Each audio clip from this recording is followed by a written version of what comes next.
Goeiemôre almal. Ag, met ons harte wat nou so vol aanbidding is vir die Here. Kom ons aanbid die Here, kom ons loof en prys hom. Kom ons bid saam.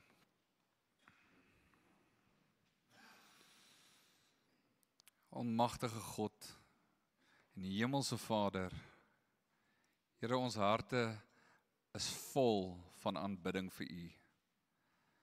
Ons wil U loof en ons wil U prys saam met al die heiliges vanoggend dwars oor die wêreld. En saam met die hele hemelse skare wil ons vir U aanbid, Here, want U is dit waardig. U alleen is God. U alleen, Here, red. Here, ons bestaan omdat U dit so sou wou, Here. Die rede hoekom ons en alles bestaan is weens U wil, Here, en vir U plesier is ons gemaak en ons eer U, Here. Ons loof en ons prys U. Maar Hemelse Vader, terselfdertyd moet ons erken dat ons nie elke dag voluit lewe met hierdie lig, dit wat ons nou net bely het. Here, ons lewe so dikwels vir ons eie plesier en gemak, Here. Ons lewe vir die likes van hierdie wêreld. Here, ons fokus op ons eie prestasie in plaas daarvan om te fokus op Christus se verdienste in ons plek aan die kruis en die prys wat hy betaal het, Here. Here, en so dikwels lewe ons lewens asof U nie eens bestaan nie, Here, ons vergeet van U. En dan onthou ons, ja, ons moet vir U Ons moet so 'n bietjie bid en 'n bietjie tyd spandeer saam met U, Here, maar terwyl ons lewens gevul moet wees met te wete dat U by ons is en met ons is. En Here, ons wil vir al hierdie dinge om verskoning vra, ons wil om vergifnis vra en ons wil vasklou aan die woord wat sê, as ons sondes voor U bely, Here, is U getrou en regverdig om ons te vergewe en ons te reinig van alle ongeregtigheid. En so, Here, met hierdie wil ons vir U vra dat U ons sal help, Here. Here, help ons om U te gehoorsaam en vrees ongehoorsaam te wees. Vrees vir die mense, vrees vir die wêreld, wat gaan hulle van ons dink, Here? Here, maar dat ons selfs lyding sal kies bo die gemak en die plesiere wat die wêreld vir ons gee.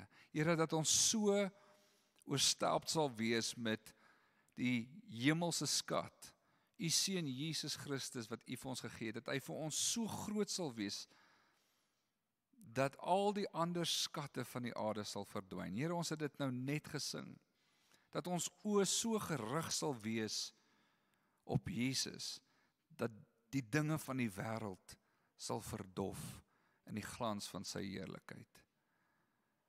Ag, Hemelse Vader, ons bid dat U ons sal help, dat ons sal leef asof ons vir U sien, U wat die onsienlike God is, dat ons so sal lewe, Here, met te wete dat U by ons is, dat U met ons is. En dan, Here, wil ek vir U spesiaal vra, soos wat ons deur die lewe gaan, Here, en hier in die woestyn is, Here, dat ons harte nie verhard sal word deur die gevare wat ons beleef in hierdie wêreld nie, en die uitdagings wat ons beleef in hierdie wêreld nie. Here, daar is soveel gevare en daar is soveel uitdagings, en daar is soveel dinge wat kan maak dat ons harte verhard teenoor U, maar ons vra U, Here, asseblief, versterk ons geloof. Ek wil bid, Here, vanoggend vir Johan en vir Sinead, wat deur 'n bitter moeilike naweek gegaan het, Here. En vir 'n man wat sy lewe verloor het in verdediging, Here. Ons bid, Here, asseblief, sal U hulle omvou met U liefde, sal U hulle versterk in hulle geloof, Here, en sal U hulle oë fokus asseblief op U beloftes, wat vas en seker is. Here, help ons om agter die swaar kry, die hemelse roeping raak te sien, Here, en daarvoor te lewe. En Vader, ons het 'n verwagting nou, dat U ons gebede sal verhoor. Ons wil hoor wat U vir ons te sê het vanoggend. Ons wil nie net ons gehoor gestreel hê nie, Here. Ons wil doen wat U vir ons sê. Maar ons vra U, Here, kom doen hierdie dinge in ons harte. Here, deur U Gees wat nou deur U woord werk, Here, kom verander ons lewens en ons het 'n verwagting dat U ons sal verhoor, want U het vir ons die naam van U eie Seun Jesus Christus gegee. So dit is in sy naam, ons koning en ons Here, in die naam van Jesus wat ons vir U al hierdie dinge vra. Here, spreek, U diensknegte luister. Amen.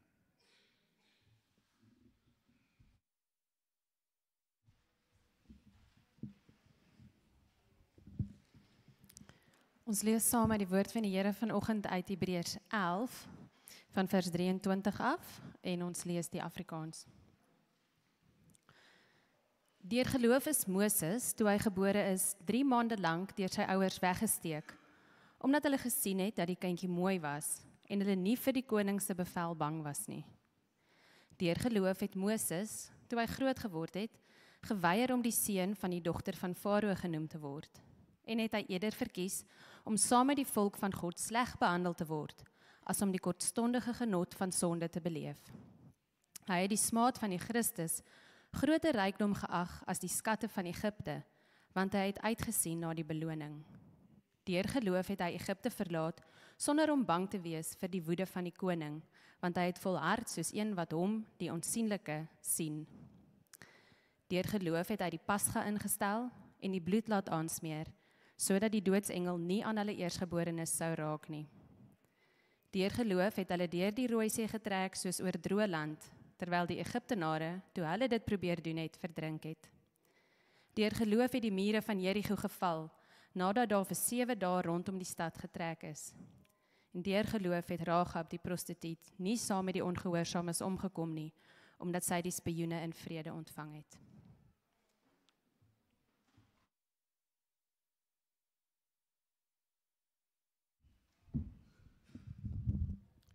Lof, kan ek jou vra om my te join hier voor, asseblief? Vriende, ons vra vir Lof om bietjie vorentoe te kom vanoggend, want behalwe dat hy preek, gaan ons hom vir die volgende paar maande nie sien nie. En daar's 'n goeie rede daarvoor en hy kom terug. So ons is daarom bly, dis nie iets permanents nie, maar ons wil bietjie meer hoor, Lof, oor hierdie weggaan. Wil jy ons nie vertel hoekom gaan jy weg nie? En hoekom kom jy terug nie? Kom ons kom by die tweede deel van die vraag 'n bietjie later.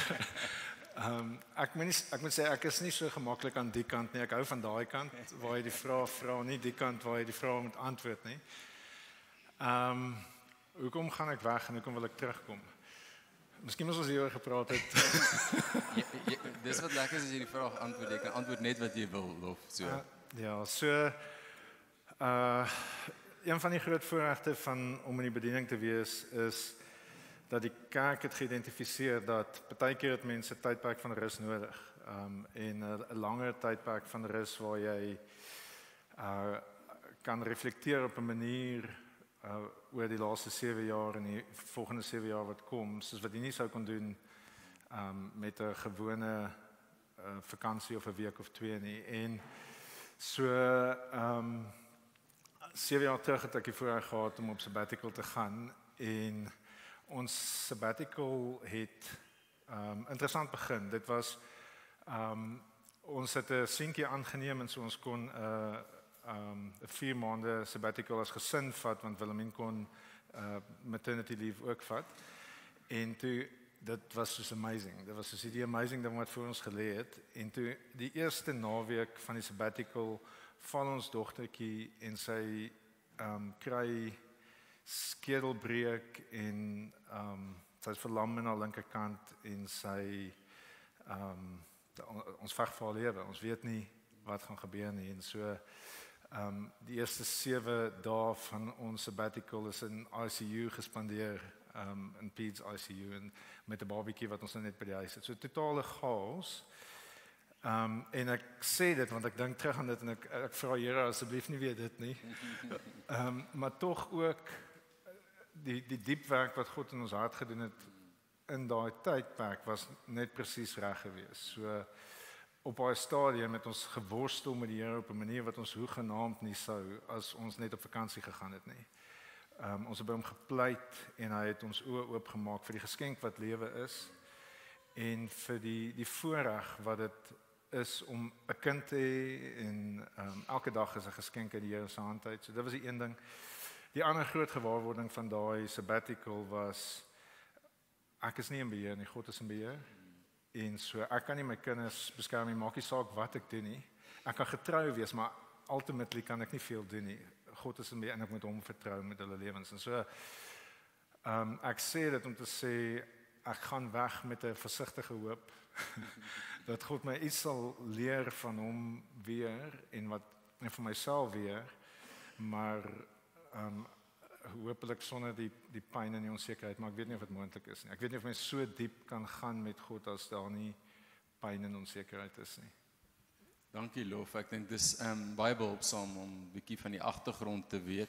So ons het hierdie ding by Ligpunt wat ons noem 'n sabbatsverlof, wat die manne wat ons dien en die vrouens wat ons dien, die geleentheid kry om so 'n bietjie op 'n langer tyd net te rus en by die Here uit te kom en ook vernuwe te word om weer terug te kom om ons te dien, weet. En so ons is dankbaar daarvoor, Lof. Is daar enige iets spesifieks wat jy hoop om in hierdie tyd jy weet as vrug te sien na jy terugkom en jy kom terug begin volgende jaar ergens, nê? Ja. So daar's klein goedjies, daar's 'n klomp. Obviously wil ek goed lees en ek wil bietjie groei en ek wil verdiep weer my verhouding met die Here en ek wil sekere goedes wat ek dink wat mens ontwikkel oor tyd identifiseer en van ons slaag raak, emosionele tipe van dinge. Ek sal daai 'n bietjie meer op double klik. Ek wil net die vinnige goedes noem. So verhouding met God, verhouding met my medemens en dan laastens hierdie ding waar ek dink wat bediening, ek dink alles doen dit, maar bediening in besonder maak dat jy, of ten minste in my geval, daai insident het gebeur en dan gaan jy so half in survival mode in en daarna die kerk is slegte ding gehad. So dit was 2018, 2019 het ons in 'n leierskapkrisis ingegaan wat ons baie seer gekry het en wat ons net moes elke dag Here vertrou, wat 'n goeie ding is, maar mens gaan half in 'n defense posture en jy probeer net te survive en so ek sal graag, ek dink ek is nog vasgevang daar. So ek sal graag uit dit uit wil kom. Ek sal graag in die volgende 7 jaar wil weet waartoe God my roep as 'n individu. Want as 'n leier speel mens 'n rol in die rigting waarin die kerk beweeg en so ek wil dit graag van God af bid. En dit het baie te doen met vandag se teks en wat Lukas vir ons gebid het ook. Dit is daai ding dat vrees jou nie vasvang nie, dat jy met moed sal vorentoe beweeg en die Here sal vertrou vir die pad waartoe hy jou oproep. So bietjie meer duidelikheid oor die pad wat God my oproep in die volgende 7 jaar, want ja, vir die beswil van my familie en vir die kerk. Dankie Lof, ek dink dit is goeie goed vir ons om te onthou om voor te bid vir Lof. Is daar enigiets anders wat ons voor kan bid vir jou en jou gesin spesifiek in hierdie tyd?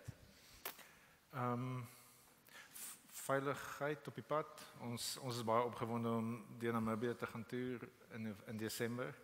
So dit is 'n wonderlike geleentheid, maar dat die geleentheid nie gemors sal word nie. Jy weet dat ons as 'n gesinnetjie nader aan mekaar en nader aan God sal beweeg en dat die gejaagdheid van die lewe 'n bietjie agter sal bly. Jy weet dat alles wat mense aandag so aftrek van om in die oomblik te wees en om God se goedheid te geniet en te waardeer vir wat dit is, te kan daarvan ontslae te kan raak en God se goedheid te kan geniet. Want dis wat dit is.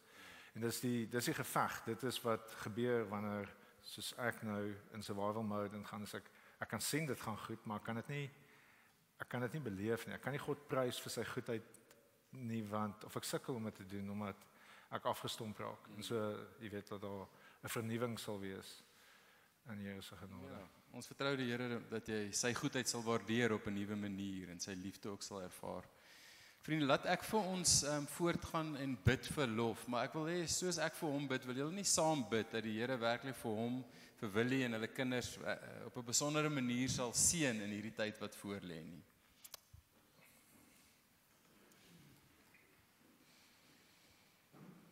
Hemelse Vader, ons is dankbaar dat U vir ons geseën het in Ligpunt met Here wonderlike personeel, mense wat voltyds hulle lewe hierso belê om ons te dien.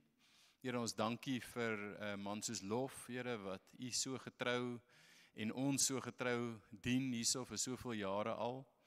Here, U weet ook die tol wat dit eis, Here, dat dit 'n wonderlike vreugde is aan die een kant, maar dat dit ook 'n verantwoordelikheid is wat kom met 'n eis en 'n tol wat gepaard gaan daarmee. En Here, ons is dankbaar dat daar 'n geleentheid is vir Lof en Willie en hulle gesin om net so bietjie af te skakel, uit die gewone ritmes van die lewe te kom en Here, om op 'n vars manier ook stil te raak by U.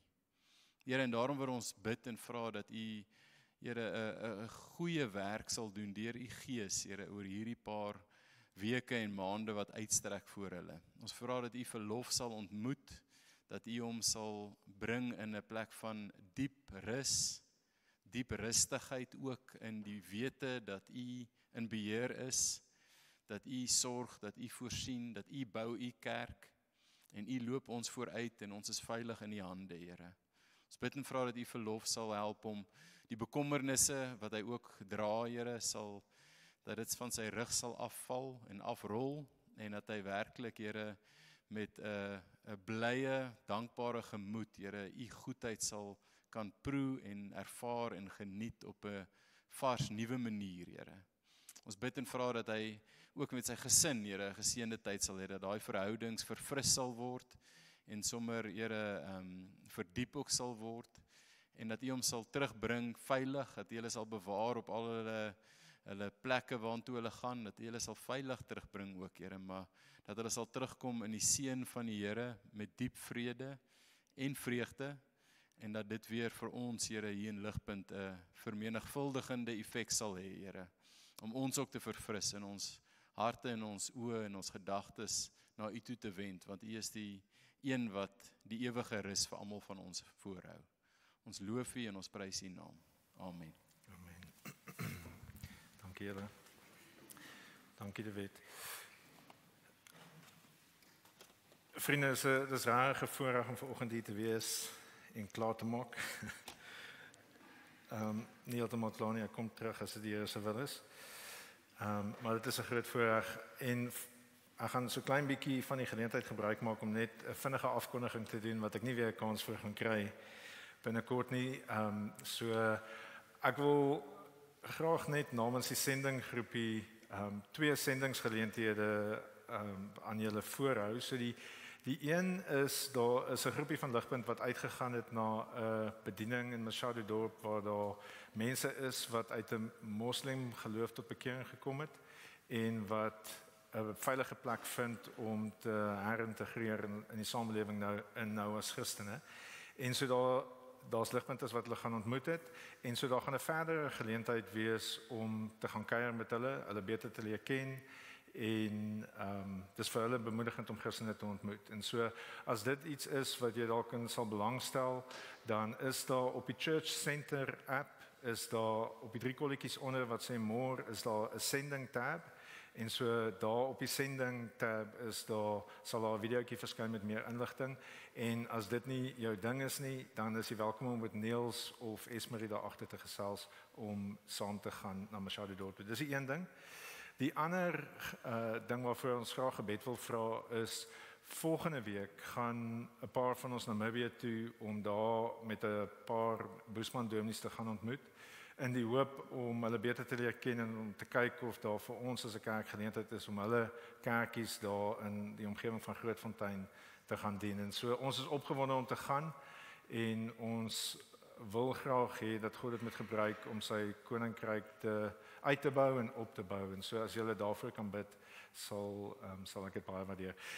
En as julle gereelde daaglikse WhatsApps wil kry. Almal wil dit nie kry nie, maar party mense wil dit kry. As hulle welkom om my te vra, dan plaas ek julle op 'n groepie en dan sal ons vir julle nuus gee en so 'n paar foto's van ons tyd in Namibië. Dis dit van my misbruik van my posisie met die mikrofoon. Ek gaan vir ons bid en ek gaan vra dat die Here ons genadig sal wees soos wat ons na hierdie wonderlike teksgedeelte saam kyk. Vader, ons dankie vir oggend dat ons hier by mekaar kan wees. Wat 'n groot voorreg om u mense te wees. Wat 'n groot voorreg om deel van hierdie gemeenskap te wees wat u ken en u liefhet en waar u besig is om ons te verander. U is besig om ons te transformeer. U is besig om ons nuut te maak in ons diepste plekke. Deur die Gees is u besig om in ons midde te werk en dit is 'n ongelooflike gedagte, Vader. Dankie dat ons nie reg hoef te wees nie. U is besig om ons nuut te maak en u is besig om ons meer soos Jesus te maak. En Vader, vanoggend soos wat ons na hierdie teksgedeelte kyk, wil ons by u pleit, help ons om te sien hoe u besig is om ons nuut te maak deur geloof. Versterk ons geloof vanoggend. Help ons om u te sien vir wie u is en help ons om stywer vas te hou aan die pad wat u ons tot roep. Help ons asseblief, Vader, vanoggend. Ons vra dit in Jesus se naam. Amen. Vriende, soos wat ek neem aan ons weet, is ons besig met 'n reeks in Hebreërs 11. Ons doen 'n 5 weke reeks in Hebreërs 11 en vandag is die middelste van die 5. En Hebreërs 11 gaan oor die helde van die geloof. En so die vraag wat ons onsself moet vra is, hoe lyk 'n lewe van geloof? Hoe lyk 'n lewe van geloof? Johan het in die eerste week het hy vir ons 'n definisie van geloof gegee in Hebreërs 11. Die definisie van geloof is egter sekerheid van die dinge wat gehoop word, 'n bewys van die dinge wat nie gesien word nie. So daar's 2 elemente tot Bybelse geloof. Dis 'n sekere hoop van 'n vaste oortuiging van 'n toekomstige gebeur en 'n wete van God se onsigbare betrokkenheid. Of anderster gestel, 'n sekere hoop in God se verlossing in die toekoms, maar ook 'n sekere hoop in God se verlossing in die hier en nou. 'n Lewe van geloof is 'n lewe waar ons deurlopend hoop op God se verlossing. Ons rus in God se verlossing soos wat ons ons lewenspad stap. En so vir oggend se teks, ek gaan dit vinnig noem, dan is dit agter in die rug, gaan ons by 3 gedeeltes stil staan. Ons gaan kyk in vers 23 na geloof, kies moed bo vrees. Vers 24 tot 27, geloof kies God bo die wêreld. En derdens vers 28 tot 31, geloof vertrou op God se redding. En so 'n lewe van geloof neem risiko, dit kies God bo die wêreld en dit vertrou op God se verlossing. Ekskuus, Natasha het seker lekker koue water. 'n Lewe van geloof is 'n lewe waar ons hoop op God se verlossing. Hoop is so 'n belangrike woord. Dit is so 'n belangrike konsep vir ons. Volgelinge van Jesus is mense van hoop. Nou die krag van hoop is baie interessant, het hulle wetenskaplik bewys. In 1975 het 'n Amerikaanse sielkundige Dr. Kurt Richter 'n eksperiment gedoen om te probeer om die krag van hoop te besef. Ek het al van tevore hierdie illustrasie gebruik, maar dit is vir my 'n kragtige illustrasie en so verskoon as dit vir jou sensitiwiteit dalk 'n bietjie ongemaklik is. Wat hy gedoen het is hy het 'n stel rotte gevat en in 'n bak water gesit en hulle moes swem of sink, bietjie soos die lewe in Pretoria.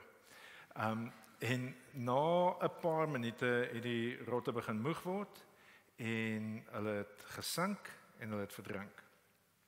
En toe wat hy toe doen, is hy vat 'n tweede stel rotte, sit hulle in die water en hulle moet swem of sink en toe net voordat hulle sink, haal hy hulle uit, laat hulle rus en sit hulle weer terug in die water. En dit was verstommend wat toe gebeur het. Wat toe gebeur het, is die rotte kan toe 20 keer langer aanhou swem. Die punt is, die rotte het hoop gehad dat hulle gered kon word. En hulle hoop op verlossing het hulle laat aanhou en aanhou en aanhou. 20 keer langer. Bybelse hoop is 'n geloof wat vorentoe kyk na God se verlossing en wat om ons kyk na God se onsigbare betrokkenheid by die wêreld rondom ons en ons hoop op God en daarom gaan ons aan. Die Bybel praat op 3 maniere van die verlossing wat God vir ons bied. Die Bybel praat van die verlossing wat ons ervaar toe ons vertroue in Jesus gesit het, is ons gered want ons sondes is vergewe. Maar hy praat ook van 'n verlossing wat ons sal ervaar, soos wat Jesus terugkom om 'n einde te maak aan sonde in hierdie wêreld. En so ons is gered, ons sal gered word, en derdens is ons besig om gered te word, soos wat God ons deur geloof vernuwe. Ons geloof vernuwe elke dag soos wat ons met God wandel, versterk en verdiep ons geloof en leer ons om beter ken, en so ons word dag vir dag gered soos wat ons heilig gemaak word. En so Bybelse geloof, herhaal ek weer, is sekerheid van die dinge wat gehoop word en 'n bewys van die dinge wat nie gesien word nie. En so Hebreërs 6 praat van hoop as 'n veilige en stewige anker vir die siel. 'n Lewe van geloof is 'n lewe waar ons besluite geneem word aan die hand van ons geloof. Ons neem besluite aan die hand van wie God is. Ons het vrede in ons harte as gevolg van wie God is, maar ons het 'n verantwoordelikheid as gevolg van wie God is. En so God speel 'n rol in elke besluit wat ons neem. Elke besluit wat ons neem, behoort gevorm te word aan die hand van die geloof wat ons het. En so ek vra byvoorbeeld om verskoning dat my illustrasies baie keer verwys na skoolaktiwiteite. Dis die tyd en die plek waar ek en my gesin onsself bevind, en so die kompleksiteit van ons besluite wat ons neem is baie keer aan die hand van skool. En so hier's 'n voorbeeld van 'n komplekse besluite wat dag vir dag geneem moet word. En wat ons probeer verstaan is hoe help ons geloof ons om in 'n gewone wêreld besluite te neem. En so stel jou voor jy het 3 kinders en jou kinders word genooi na 'n naweek hokkietoernooi toe. Die naweek hokkietoernooi kos R600 per kind. En daar's 'n ma wat voorstel dat die kinders 'n stel kouse moet kry en 'n T-hemp vir die naweek hokkietoernooi. Dit kos nog R400. So jy kan die som self doen. Behalwe vir die finansiële implikasies is daar nog 'n tydskwessie ook. Want dis 'n naweek hokkietoernooi soos laas naweek sin, en die naweek hokkietoernooi het finale Sondag. So as dit goed gaan met die toernooi, dan gaan jy Sondag die besluit moet neem of jou kinders gaan hokkie speel en of hulle gaan kerk toe gaan. Maar dis nie net jou kinders wat gaan kerk mis as hulle goed doen met die hokkietoernooi nie.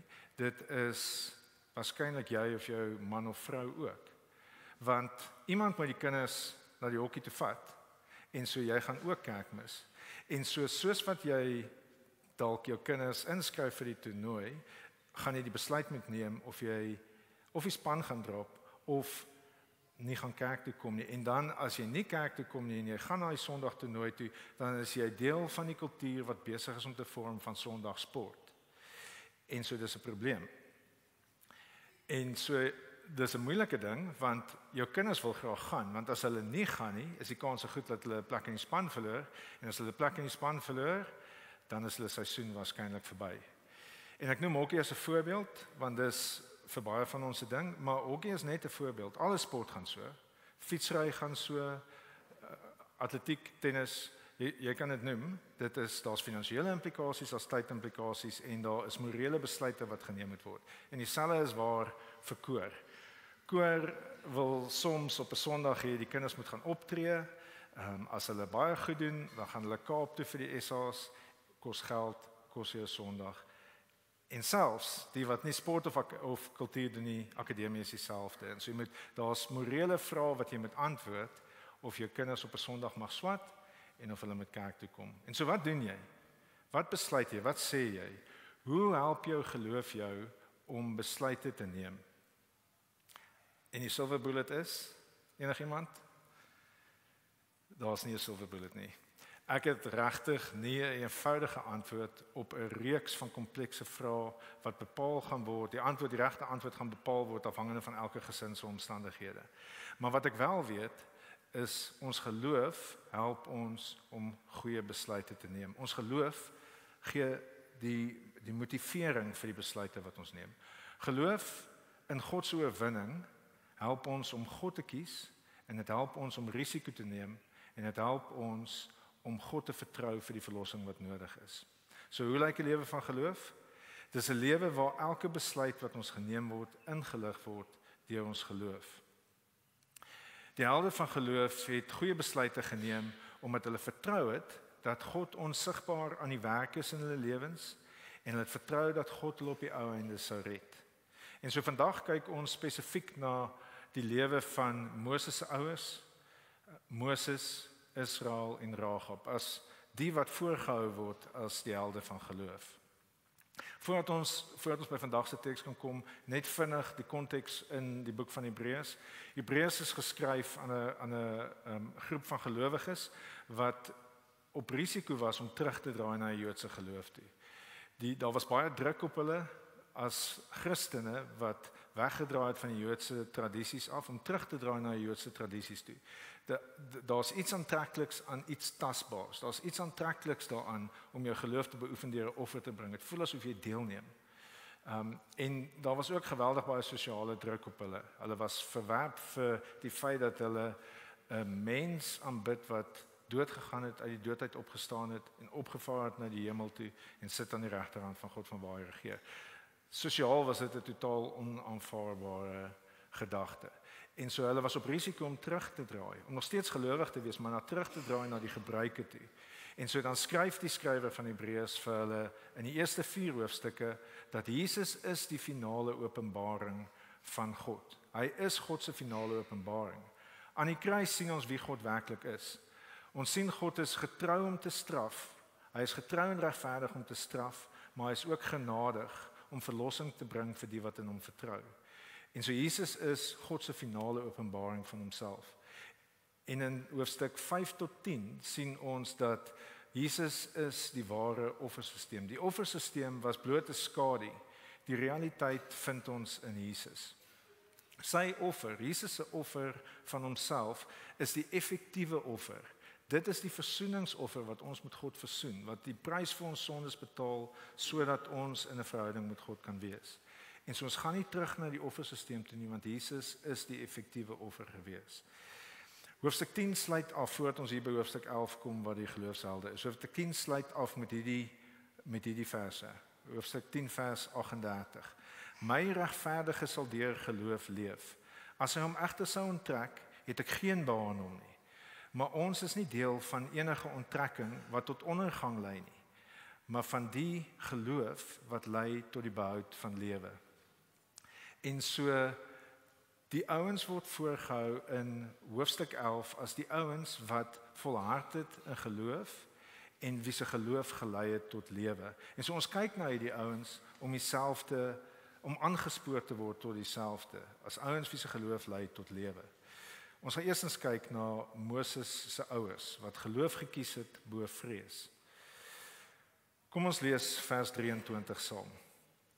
Deur geloof is Moses toe hy gebore is 3 maande lank deur sy ouers weggesteek omdat hulle gesien het dat die kindjie baie mooi was. En hulle het nie vir die koning se bevel bang was nie. Dit is baie interessant dat dit so gestel word. Hoe is dit dat ouers met geloof moes optree om hulle kind te red? Dis omdat dit vir hulle geweldig gevaarlik was om die kind te red. En dit het geloof geverg omdat hulle gesien het dat God het 'n spesiale belangstelling in hulle kind gehad. Die woorde omdat hulle gesien het dat die kind baie mooi was, beteken nie net hulle het gesien Moses is 'n oulike baba nie. Hy was waarskynlik, maar Handelinge 7 vers 20 sê in die tyd is Moses gebore en hy was uitsonderlik mooi in God se oë. So God het Moses as kosbaar beskou. Want God het 'n plan met Moses gehad. Sy ouers het op 'n manier geweet dat Moses moes lewe, want Moses het 'n rol om te speel in God se beloftes wat tot vervulling gebring moes word. God het gesê hy sal Israel sy volk maak en hy sal hulle in die beloofde land kry. En Moses se ouers het op 'n manier geweet ons moet 'n rol speel om hierdie kind se lewe te red, want dit is deel van God se plan vir sy mense. Maar dit was 'n geweldige gevaarlike ding vir hulle om hierdie kind se lewe te probeer red. Dink daaroor, die soldate het duisende babas al doodgemaak. Hoe maklik sal dit vir hulle wees om ouers dood te maak wat nie die koning se bevel uitvoer nie?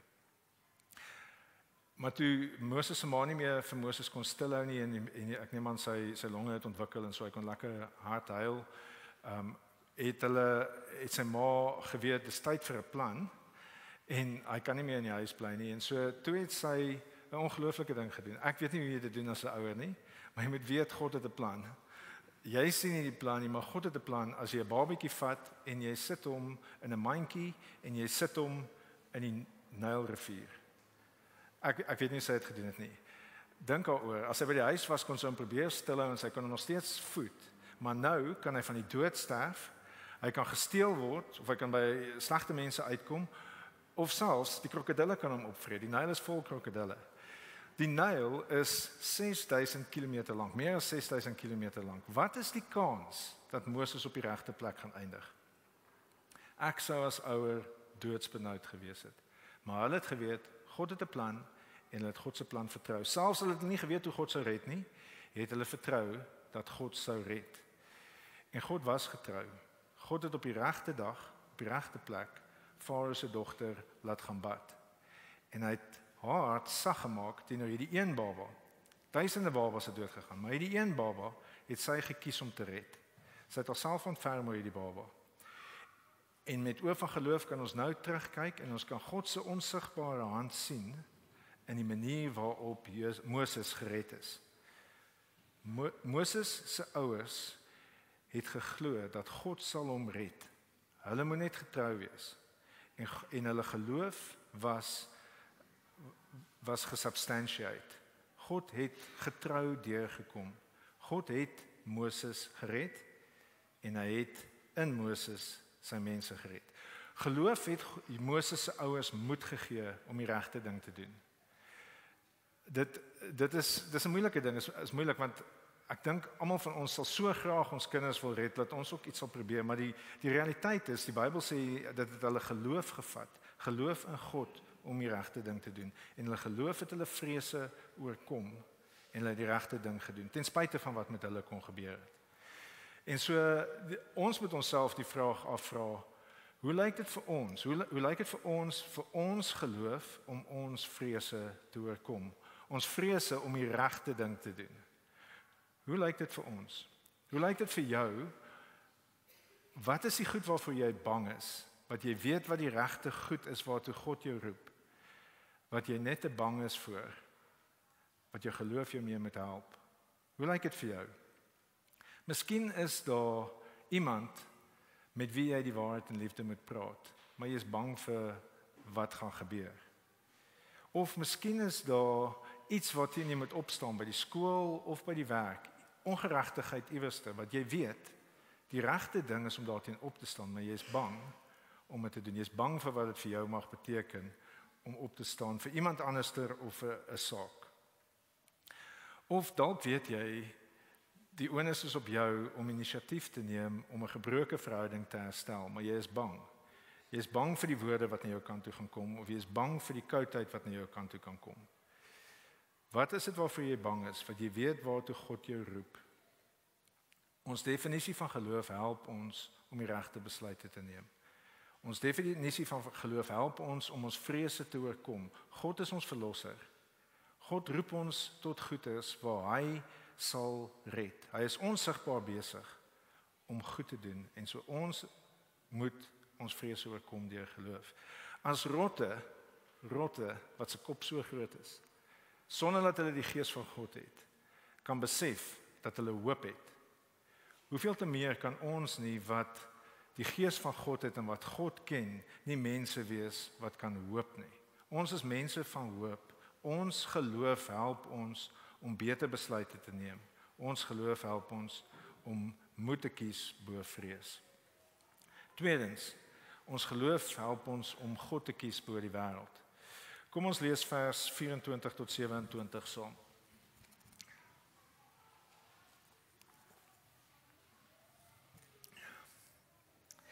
Deur geloof het Moses toe hy groot geword het, geweier om die seun van die dogter van Farao genoem te word. En hy het eerder verkies om saam met die volk van God sleg behandel te word as om die kortstondige genot van sonde te beleef. Hy het die smaad van die Christus groter rykdom geag as die skatte van Egipte, want hy het uitgesien na die beloning. Moses het met ongelooflike weelde groot geword, ongelooflike voorregte. As jy nou wou weet van privilege, het Moses dit geniet. Hy het mag en rykdom geken soos wat ons net nie ken nie. As die seun van Farao kon hy basically doen wat hy wou. Hy het in sy lewe nooit bekommer oor 'n uitgawe nie. Hy het nooit ooit gesê, hoekom is my munisipale rekening so hoog nie? Hy het nooit bekommer oor die petrolprys wat opgegaan het nie. Hy het nooit eers 'n mediese rekening gesien nie. Sy kredietkaart het nie so opgebou nie. Hy het net nie dit nodig gehad nie. Moses het met ongelooflike voorregte groot geword. Hy het duisende slawe gehad wat die werk gedoen het, duisende. En so hy kon golf speel wanneer hy wou. Hy kon na konserte toe gaan as 'n eregas elke naweek, as hy wou, elke week as hy wou. En hy kon die wêreld toer en van lodge na lodge gaan, hy hoef nooit eens te gekamp het nie. Moses het elke laaste voorreg geken tot vervelings toe. En tog het hy gekies om nie daar te bly nie. Hy het sy posisie wat hy gehad het in Egipte verlaat. Hy het homself gaan assosieer met die slawe. Hy het deel van die slawe geword. Hy het gekies om geken te word saam met God se mense.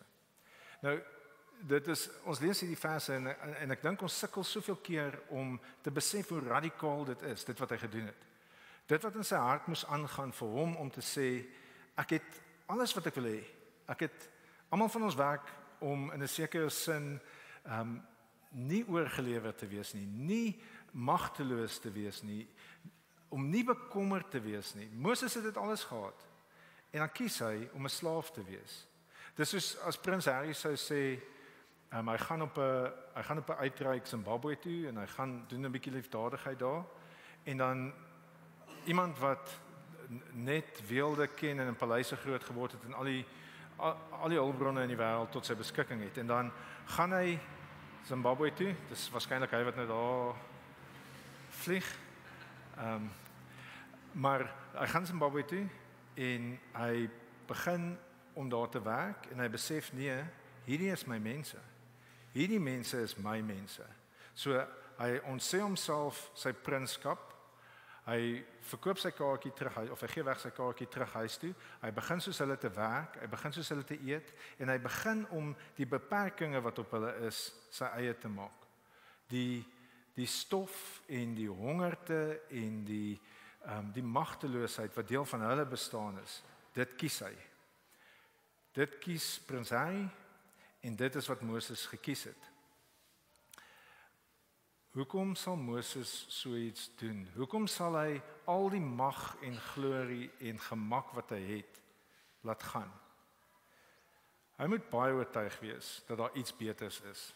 Hy moet baie oortuig wees dat die vernedering wat hy kies, die pad van vernedering wat hy kies en die pad van swaar kry wat hy kies, iets beters is as die pad wat hy op is. Hy moes geweet het. Vers 25 sê vir ons, hy het besef dat iets van die lewe in die paleis het iets te doen met die kortstondige genot van sonde. Daar's vir hom iets uitgeweet is God se mense. En so vir hom om te bly aan die kant van die sondaars en hulle lewe te geniet is 'n kortstondige antwoord. Dis 'n kortsigtige oplossing. Dis nie 'n oplossing nie. En daarom kies hy om een van die slawe te word, om deel van God se mense te word, om geassosieer te word met God se mense. Hy het nie geweet wat God sou doen nie. Hy het nie geweet hoe God se verlossing van sy mense sou lyk nie, maar hy het geweet hy het 'n rol om daar te speel en hy het geweet God sal red. Vers 27 sê hy het volhard soos een wat hom die onsigbare sien. Moses het daai pad gestap, die moeilike pad gekies omdat hy geweet het God is daar betrokke. Al het hy hom nie gesien nie, het hy vertrou God is betrokke. God is daar. En so, hoe lyk dit vir ons om soos Moses God te kies bo die wêreld? Moses het God gekies bo die wêreld se mag en roem wat hy gehad het. Hoe lyk dit vir ons om daai keuses te maak in ons lewens? Hoe lyk dit vir jou om God te kies bo die wêreld se status en mag en roem wat vir jou daar tot jou beskikking lê? Nou ek dink dis maklik vir ons om as Christene so klein bietjie arrogant te wees, is 'n gevaar dat ons soms 'n bietjie self-righteous is, ons het die waarheid, ons is arrogant, ons is aan God se kant en so die wêreld is iets wat ons kan verwerp. Ek dink nie dit is hoe ons harte moet wees nie, maar daar is 'n manier waarop ons minder kan omgee oor die wêreld se verwagtinge op ons. Ons kan ons rug draai op dit wat die wêreld van ons verwag om God na te jaag. Ons kan die wêreld defend. En dit is oukei vir ons om vir die wêreld aanstoot te gee omdat ons vryheid het in God se aanvaarding. Wanneer ons God se aanvaarding besef, wanneer ons besef dat ons is nie nodig om te strewe om iets te wees in hierdie wêreld nie, ons is iets in God se oë, dan is daar vryheid wat daarmee saamkom. Dan hoef ons nie meer te bekommer oor wat gaan die mamma sê as ek sê nee dankie, ons het nie nog 'n T-hemp nodig nie. Ons kinders het genoeg T-hemde. Ons hoef nie oor daai mamma te bekommer nie. Ons hoef nie arrogant te wees nie, maar ons kan vir daai mamma sê nee, dit is 'n vermorsing. Ons raak vry van die verwagtinge van die wêreld rondom ons, van die mammas by die skool, van ons kollegas. Die goed is die ongesonde wêreldse druk wat ons op ons kry, kan ons rug opdraai en ons kan kies om te doen dit wat God vir ons, waartoe God ons roep.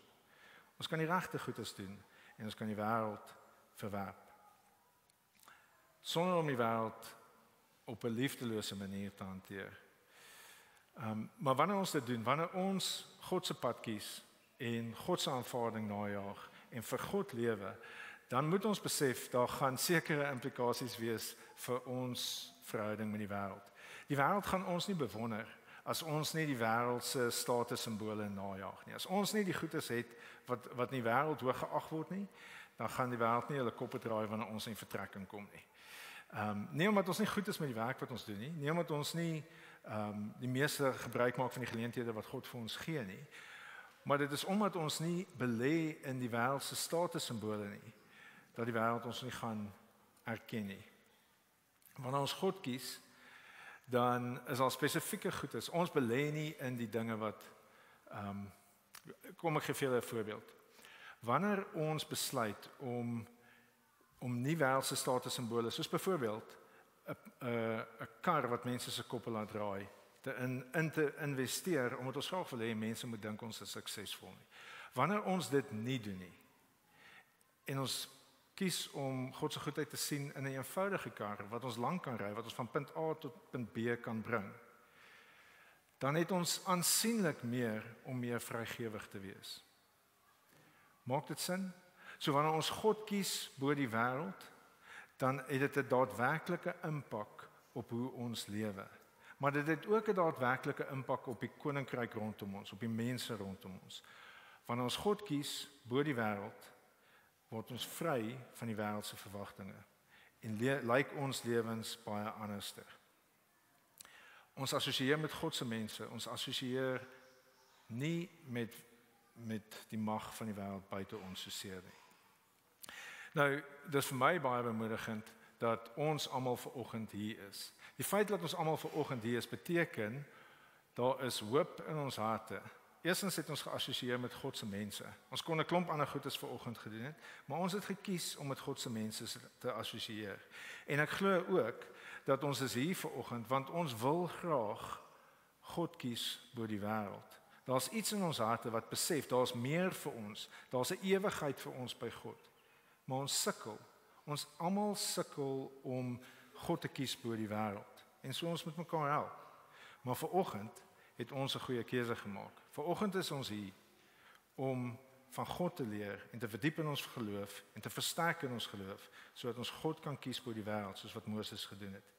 In die lewe van Moses sien ons geloof kies God bo die wêreld.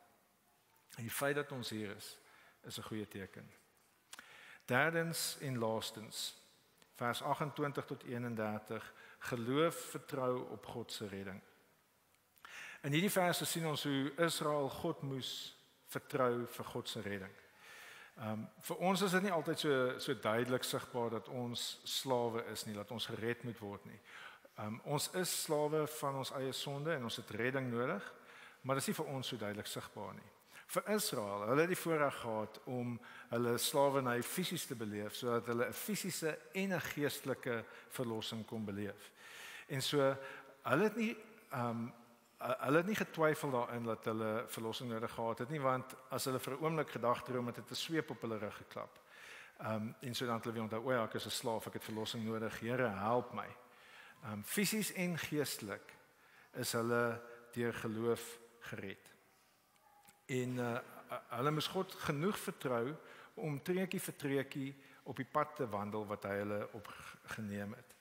En so in vers 28 sien ons dat hulle om genoeg moes vertrou om die Pasga te vier. Dis 'n vreemde ding. Ons is so gewoond aan die idee van die Pasga wat hulle in Exodus die 'n vlekkelose lam moes vat. Onthou dis die eerste keer God sê vir hulle oordeel gaan kom en hy sê vir hulle vat 'n lam, slag hom, smeer sy bloed op die kusyne en die doodsengel gaan oorkom en oordeel bring. En die wat nie vertrou in my verlossing nie, in die bloed van die lam nie, sal die dood beleef, sal die straf vir hulle eie sondes beleef. En dan doen hulle dit. Maar stel jouself voor vir 'n oomblik wat het die Egiptenare gedink? Die Egiptenare wat nie gedink het hulle het verlossing nodig nie, het gedink, wat doen hierdie mense? Hulle is so arm. Nou vat hulle hulle enigste lammetjie en sny sy nek af en smeer die bloed op die kusyne. Wat doen hulle? Maar hulle moes God vertrou. Hulle moes God op sy woord vat en God het hulle gered. God het hulle gered want hulle het hulle verlossing in sy hulle het geloof in sy verlossing geplaas in die bloed van die lam. Maar Egipte het die straf vir hulle eie sondes betaal en hulle het die straf vir sonde is die dood. In vers 29 sien ons dat hulle weer God moes vertrou toe hulle by die Rooi See gekom het. En toe Israel vasgekeer was tussen Farao se soldate en die Rooi See, het hulle nie geweet hoe God hulle gaan red nie. Maar die teks sê vir ons, hulle moes God vertrou en deur die Rooi See loop. So het geloof gevat vir hulle om deur die Rooi See te loop. En God het hulle gered. God het hulle so gered want hy het hulle vyand verslaan in die proses. Hulle is deur die Rooi See en na 470 jaar van slawerny het God op sy tyd, op sy manier, op sy plek hulle verlos van hulle slawe. Dis baie meer radikaal as wat mense sou dink, die verlossing wat God gebring het. Dit het lank gevat vir God en hulle moes lank vertrou dat God is getrou, God sal red, God sal sy mense red. Maar toe God se verlossing kom, was dit finaal. Israel sou nooit weer onder Egipte as slawe wees nie. Hulle is terug voor die See. Hulle moes God vertrou, hulle moes God in God se verlossing vertrou. In vers 30 sien ons Israel het 'n nuwe vyand teëgekom. So soos wat hulle in die beloofde land inkom, en hulle by Jerigo kom, het hulle 'n vyand ontdek wat binne in die beloofde land was. Die Kanaaniete was binne in die beloofde land en weer eens moes hulle God se vreemde verlossing vertrou. Weer eens is dit 'n situasie waar God sê vir hulle, los julle wapens, al wat julle gaan doen is julle gaan vir 7 dae lank een keer om die stad stap. Jerigo se mure was so groot dat hulle huise op die mure gebou het. Dit was legendariese dik mure. En so elke dag moet hulle hierdie vreemde verlossingsplan van God moet hulle volg. Hulle moet een keer om die stad stap. En die tweede dag en die derde dag. Kan jy dink hierdie dag 4 wat skree die Kanaaniete vir hulle van daar bo op die muur? Wat dink julle doen julle? Julle gaan lekker fiks wees, maar julle kan nie ons stad kry nie. Maar op die einde moes hulle God se verlossing vertrou en God het vir hulle die verlossing gegee. Op die 7de dag het die mure eenvoudig verkrummel en die vyand binne in die beloofde land is verslaan en God se mense hoef niks te gedoen het nie. Al wat hulle gedoen het is hulle was gehoorsaam aan dit waartoe God hulle geroep het. Hulle vir 7 dae lank om die stad gestap en God het vir hulle die verlossing gegee oor die vyand aan die binnekant. Nou dit voel vir my baie so stilte tyd. Dit is dieselfde ding. Stilte tyd lyk soos om elke dag een keer om die stad te stap. Dit lyk nie baie indrukwekkend nie, maar dis waartoe God ons roep. Dit is nie baie indrukwekkend nie. Dit lyk baie keer vir iemand anders, vir jou kinders, hoekom sit pappa alweer daar? Hoekom sit mamma alweer daar en lees die Bybel? Stadig stap jy om die stad, want dis waartoe God jou roep. Dis hoe dit lyk vir jou om gehoorsaam te wees aan dit waartoe God jou roep. Maar op God se tyd en op God se plek en op God se manier laat hy die mure van Jerigo in jou lewe verkrummel en gee jou die oorwinning oor die vyand aan die binnekant. Stadig maar seker verander God jou hart. Stadig maar seker, dit help my om so te dink in my stilte tyd. Stadig maar seker is God besig om my vyande aan die binnekant te oorwin. Hy is besig om my te help om hom te sien wie hy is. En hy is besig om my afgode te laat in mekaar val. Hy is besig om my sondige begeertes te laat verkrummel, soos wat ek dag vir dag een keer om die stad stap, omdat dit is waartoe God my roep. Stilte tyd is baie soos die oorwinning wat God gegee het vir sy mense in Jerigo. In vers 31 sien ons die laaste voorbeeld van iemand wat God se verlossing moes vertrou. Ons ontmoet vir Rahab. Vir die wat dalk nie die storie van Exodus Josua ken nie, wat dalk nie die storie van Josua ken nie. Rahab was 'n Kanaanitiese prostituut. En sy het gehoor van die God van Israel. Die God wat Israel verlos het uit Egipte uit, wat hulle deur die Rooi See gebring het, wat hulle deur die woestyn gelei het. En sy het geweet, dis die ware God. Sy was 'n sondige heidense vrou. Maar sy het geweet daar's 'n God wat kan red. En so sy het die spioene van God se mense beskerm en God het haar en haar familie gered. Sy het as 'n buitestander ingekyk na God se verlossing en haar geloof het haar gered. En daar's 'n sekere sin waarin almal van ons soos Rahab is. Almal van ons is sondaars wat van buite af inkyk na God se verlossing. Ons hoor die storie van die kruis. Ons hoor die storie van Jesus wat God was, wat mens geword het, wat in die plek van sondaars kom sterf het, wat die oordeel op homself geneem het, sodat ons in 'n liefdevolle verhouding met hom kan wees. Ons hoor dit en ons sê, God red my, maak my deel van die mense en gebruik my en my familie om deel te wees van u verlossingsplan. Ons is in 'n sekere sin net soos Rahab. Ons het nodig om God se verlossing te vertrou, soos wat sy hom vertrou het. Ek sluit vir ons af. Die helde van geloof was nie perfekte helde nie. Hulle was allermins nie perfekte helde nie. Ons hou hulle op as helde, maar hulle was gewone mense soos ons. Moses het woedebye gehad. Hy het 'n man doodgeslaan en hy was 'n lafaard baie keer. Hy was baie keer bang om die regte ding te doen. Israel was vol, Calvin sê ons harte is afgodfabrieke. Israel se harte was afgodfabrieke, net soos ons in. Een afgod na die ander het hulle harte geproduseer. En hulle het aangehou kla, hulle was so ondankbaar vir God se goedheid. En Rahab was 'n prostituut en 'n heiden. Hierdie helde van geloof was mense net soos ons. Die enigste held in Hebreërs 11 is God self. Dis net God wat red. Dis net God wat getrou is. Wat op ons is om na God te kyk in geloof en hom te vertrou vir sy redding en dag vir dag te vertrou dat hy besig is om vir ons redding te bring. Hy is onsigbaar besig om ons te verlos. Hy is onsigbaar besig om vir ons redding te bewerkstellig. En so Lukas het dit gebid en so ek wil dit sê dat soms gebeur goed is wat ons geloof werklik skud. Dit maak dit vir ons moeilik om na God te kyk met hoop. Maak dit vir ons moeilik om nie bang te wees nie. Dit maak dit vir ons moeilik om nie na die wêreld toe te wil hardloop nie. En dit maak vir ons moeilik om in God se verlossing te vertrou. As goed is gebeur soos wat met ek was van plan om te sê ligpunte is gebeur, maar Lukas het nou klaar gesê as goed is gebeur soos wat met Johan en Shanae het gebeur. Wat met Johan en Shanae het gebeur is Vrydagoggend het iemand by hulle huis ingebreek. Hulle is vasgebind. Die sekuriteit het gekom om hulle te kom help en toe het die skelms die sekuriteitswag doodgeskiet en weggehardloop. Johan en Shanae is fisies okay, maar hulle huis wat hulle tuiste is, het 'n onveilige plek vir hulle geword.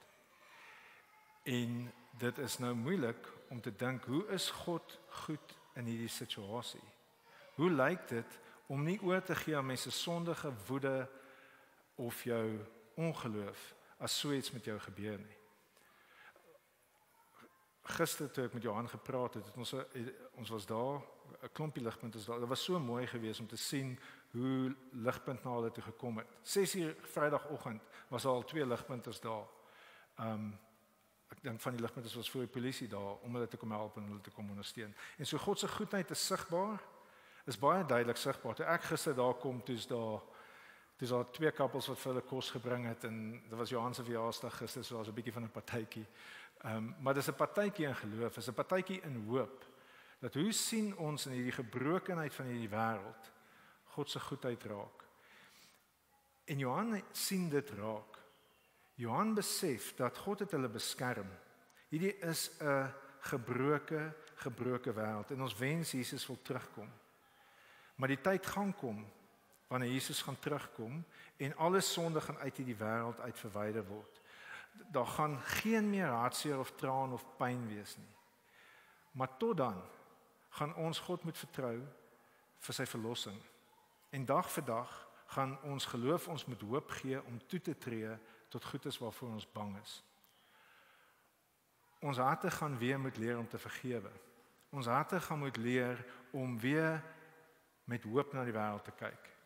En weer dit te sien as iets wat God kan gebruik om goedheid te bring. God gebruik goedheid en seer om ons te vernuwe. God gebruik goedheid en seer om ons meer soos Jesus te maak. En so ons moet God vertrou, selfs al is dit in hierdie oomblik geweldig seer en onseker. Ons prys die Here dat hulle oukei is. Ons bid vir die sekuriteitswag wat geskiet is se familie. En ons vertrou dat God, soos wat hy met die kruis uit 'n aaklige situasie die mooiste van mooi stories kon skryf. Vertrou ons God dat hy in hulle storie ook in ons harte en hulle harte iets moois sal skryf en dat hulle getuienis op die ou end net sal wees dat God is getrou, God is goed en God red ons selfs van die gebrokenheid binne in ons. Hy gebruik situasies soos die om ons te red van die vyand binne in onsself. Hy het ons beskerm teen die vyand buite ons en hy sal ons red van die vyand binne ons. Kom ons bid saam.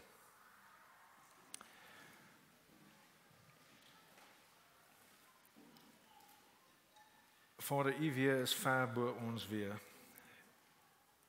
U is 'n God wat sien wat ons nie sien nie. U weet alles en ons sien net 'n duistere klein beeld. Ons sien so min van waarmee U besig is. Ons kan sien U is besig. Ons wil graag met oë van geloof kyk na die onsigbare waarmee U besig is. Ons wil graag uitsien na die hoop van wanneer U ons gaan kom verlos. En ons wil graag vashou aan die wete dat U ons dag vir dag vernuwe aan die binnekant. Dat U ons dag vir dag nuwe hoop en nuwe lewe gee. En so Vader, ons wil U vra, help ons. Help ons wanneer ons geloof klein is. Help ons om te sien hoe U goed is in situasies wat vir ons aaklig is. Help ons Vader. Help ons. Ons het U Gees se kragtige werking in ons midde nodig. Help ons om vas te hou aan die verlossing wat Jesus vir ons gebring het. Jesus ken ons swaar.